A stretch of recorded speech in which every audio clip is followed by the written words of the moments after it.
महापालिका कार्यक्षेत्रात प्लास्टिक बंदी मोहीम तीव्र. दिवसभरात 106 किलो सिंगल यूज प्लास्टिक जप्त.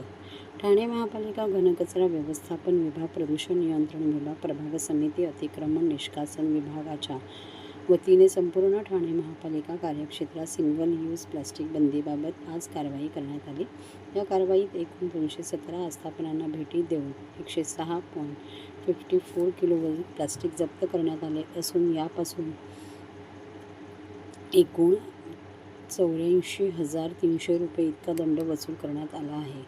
ठाणे महापालिका कार्यक्षेत्रातील दिवा प्रभाग समिती अंतर्गत 21 आस्थापनांना भेटी देऊन 2 किलो प्लास्टिक जप्त करून एकूण 4,000चा दंड वसूल करण्यात आला. कळवा प्रभाग समिती अंतर्गत 15 आस्थापनांना भेटी देऊन 2 किलो प्लास्टिक जप्त करून 3,500 रुपयांचा दंड वसूल करण्यात आला.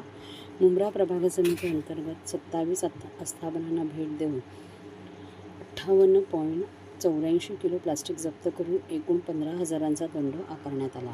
उथळसळ प्रभाग समिती अंतर्गत एकूण 25 आस्थापनांना भेटी देऊन 5.7 किलो सिंगल यूज प्लास्टिक जप्त करून एकूण 9,500 रुपयांचा दंड वसूल करण्यात आला. नौपाडा कोपरी प्रभाग समिती अंतर्गत 27 आस्थापनांना भेटी देऊन 8 किलो प्लास्टिक जप्त करून 15,000चा दंड वसूल करण्यात आला.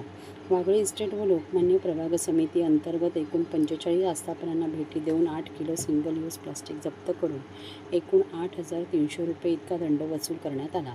वर्तकनगर प्रभाग समिती अंतर्गत एकूण 15 आस्थापनांना भेटी देऊन 4 किलो सिंगल यूज प्लास्टिक जप्त करून एकूण 10,000 रुपये दंड वसूल करण्यात आला. माजिवडा मानपाडा प्रभाग समिती अंतर्गत एकूण 42 आस्थापनांना भेट देऊन एकूण 18 किलो सिंगल यूज प्लास्टिक जप्त करून एकूण 19,000चा इतका दंड वसूल करण्यात आला असल्याची माहिती ठाणे महापालिकेच्या मुख्य पर्यावरण अधिकारी मनीषा प्रधान यांनी दिली.